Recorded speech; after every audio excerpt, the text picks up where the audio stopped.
So Tánaiste, maybe you could just update us on the two main outstanding issues regarding the backstop. Specifically, we heard there from Theresa May that the backstop should be temporary, which is obviously something that the Irish government and the EU disagree with.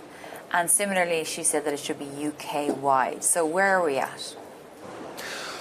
Well, look, I mean, our position on this remains consistent. First of all, we trust the Barnier task force to negotiate a deal that's fair here, but also a deal that's consistent with the commitments that the UK have already made before today. So last December, the British government made a very clear commitment that in the absence of agreeing something else, that they would effectively implement a backstop, or what's now known as a backstop.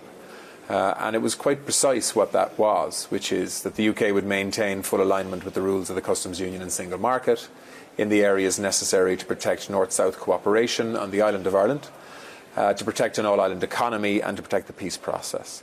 Then in March, that commitment was further developed when Theresa May wrote to Donald Tusk to say that there would be a legally operable text in the withdrawal treaty to recognise the backstop, and that it would be there in the withdrawal treaty unless and until something better was agreed at a future point, which of course is what everybody wants. Nobody wants to use this insurance mechanism or this backstop, but it's there as an insurance mechanism to make sure that we can reassure Irish people that they're not going to face a physical border between the two jurisdictions on the island of Ireland, which was the cause of such grief and trouble and violence in the past. So we expect the British Prime Minister to follow through on her commitments. And while we recognise that that is complicated and difficult, we recognise that nobody wants to see barriers to trade between Britain and Northern Ireland. And Michel Barnier and his team have worked extremely hard since February to ensure that we could de-dramatise any minimal checks that would be required to simply understand what's coming into Northern Ireland and therefore potentially into the EU single market and customs union. That was in no way the same as a border between Britain and Northern Ireland, or indeed an impediment to serious trade.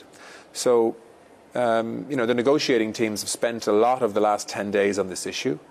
What the British are now asking for is a backstop that is UK-wide, at least on customs arrangements with the EU. And they are saying, well, there's commentary that this has to be temporary. And for us, if temporary means unless and until something better is agreed, well, then that's okay. But if temporary means setting a date in the future beyond which the backstop falls, then that's not okay, unless there's something to replace the backstop which provides guarantees that no border infrastructure will re-emerge on the island of Ireland. So, I think we should allow the negotiating teams to look at the technicalities of these things. But one thing that Ireland can and will never sign up to is a withdrawal treaty that sees an end to a backstop with nothing to protect Ireland from the unintended consequence of a re-emergence of border infrastructure on our island. We can't do that. The British Prime Minister has said that she will provide guarantees to ensure that we don't ever have to do that, and we expect those guarantees to be honoured. Because that's what the backstop does. It is a guarantee that even if a new government were to come into the UK in 20 years' time and make certain changes, they wouldn't be able to make changes that would require border infrastructure. So it has to be permanent and legally operable at all times.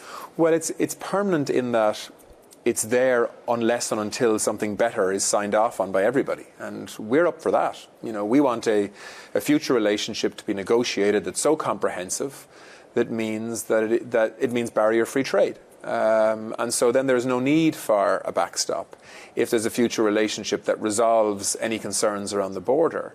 But because the United Kingdom is determined to leave the customs union and the single market, because the UK says that it wants bilateral trade deals that it negotiates with countries from different parts of the world, because of that position, we have to insist on a backstop being there to protect the island of Ireland and the two jurisdictions on it, ensuring that what we have built in the last 20 years since the peace process was agreed which is frictionless trade and a normality between communities trading with each other, that isn't undermined as an unintended consequence of Brexit.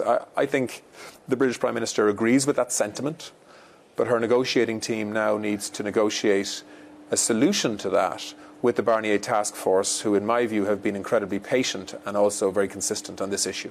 Do you think it's possible for that to be solved, that your version of temporary, which is unless and until, and their version of temporary, which is time limited, can actually be achieved? Well, first of all, let's just get the wording right here, because there is no written agreement that has the word temporary in it. The written agreement in March is very clear that it would be that the backstop would be there in the withdrawal treaty unless and until.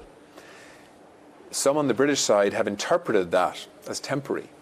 But Theresa May just said temporary there. Yes, but I mean, as long as her interpretation of temporary means unless and until, which allows us then to focus on the future relationship in such a way as to make the backstop unnecessary and therefore replaced, well, then that's fine. But if you set a date in the future beyond which the backstop falls, regardless of whether something has been agreed or not, to replace it, to ensure that border infrastructure doesn't re-emerge, well then, that is not what has been committed to, and it's not something we can support. And do you think that this issue can be resolved? I do. Yeah, I do. I have a lot of faith. You're close enough at this point that it can be. Yeah, I mean, a lot of people are expressing disappointment and frustration and so on this week. I mean, we all hoped that it could be done in advance of this week's European summit. That's now not the case, but I think many of us were urging caution on Thursday and Friday of last week, when people were sort of getting excited about potentially getting this issue resolved on the weekend. In a negotiation that is as complex and as politically charged as this negotiation is, particularly in Westminster, but also in other European capitals, it's not a surprise that it's going to be difficult to get this over the line. But I think the consequences of not getting an agreement are so significant and so negative, in particular for Britain and for Ireland, that I believe there will be a deal here. And I have a lot of confidence that the Barnier task force and Michel Barnier himself will deliver a deal that is consistent with what's already been committed to in these negotiations, which surely is not an unreasonable ask. And on the EU or the UK-wide nature of it, because Theresa May also said that the EU task force were open or favourable to her idea that it could be UK-wide. Yeah, I mean, I think the real challenge here is timing, because a UK-wide backstop essentially means Britain as part of a shared customs territory with the EU. That's a lot more complicated than simply putting into the backstop, replacing Northern Ireland specific with UK-wide. Because once it's UK-wide, there are a whole series of other questions that need to be answered around level playing field issues and so on, so that if Britain gets effectively privileged access into the EU's customs union, which I believe the EU are willing to facilitate, but they will need reassurance on a whole range of technical issues to ensure that Britain isn't deriving a competitive advantage by doing that for itself versus EU member states. And that's not an unreasonable ask. And so that I think that those asks will take time to navigate and discuss and negotiate through. And so done in time for the withdrawal agreement to be signed. Well, I mean, I think that is the challenge here. I don't think that is likely, which is why people have spoken about, a withdrawal treaty or withdrawal agreement, which is Northern Ireland specific in relation to the backstop, but with a commitment to negotiate something comprehensive on a UK-wide basis for customs arrangements that could replace that, negotiated during the transition period after the 29th of March next year. So that's future relationship stuff. It is future relationship stuff. So, I mean, I think that, these are matters for the two negotiating teams to tease through and to find a way forward on. I believe we can do that in a way that can give reassurance to the British side, but at the same time ensure that we protect, on a technical level, the integrity of the single market and customs union, which, of course, Michel Barnier has an obligation to do under the guidelines that he's been given. So again, this is about, I think, giving the negotiating teams more time and space to be able to tease through these issues, hopefully with a result of a recommendation that can be acceptable across 27 EU capitals, but also in Westminster. So, because you're quite confident, obviously, of these issues being resolved, but what's your timeline? Because we heard the Taoiseach today saying December now. So I know he obviously said that the hope is this council meeting, and then possibly if there's one in November, but then there's another council meeting in December. So what's your timeline in terms of what can be achieved over the next few days, and what the member states will have in front of them on the table on Wednesday? Well, on Wednesday, I'm not sure there'll be a lot of detail on the table, actually. I think that Michel Barnier will give a detailed assessment of where we are. And then I think there'll be a discussion shared by President Tusk. And there'll be a political decision made then on the way forward. But I don't expect detailed proposals in front of leaders this week, because clearly everybody realises that the negotiators need more time. I think we all would like to see this concluded as soon as possible, because time is moving on, and there's a ratification process both in the European Parliament and in Westminster that is going to take time as well. So, there is pressure on now, and I hope that we can find a way of getting this concluded in November, because if it moves into December, then I think that puts the ratification processes under huge time pressure. So what do you think you could have on the table by December? And also, what plans do the EU have? Well, for some time now, the EU has been talking about the need for member states to put contingency plans in place for a no-deal Brexit. We've taken that seriously. We've done a huge amount of contingency planning.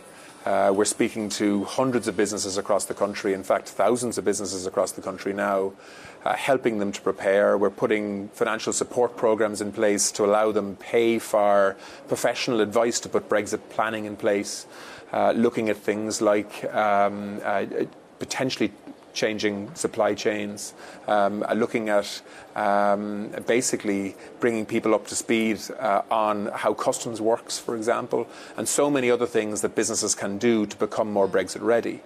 But I hope that much of that preparation isn't going to be needed, because in the next 6 weeks or so we can get an agreement between the two negotiating teams that can be the basis of a recommendation that political leaders can accept. And our bottom line on this is that we must have a backstop in the withdrawal treaty.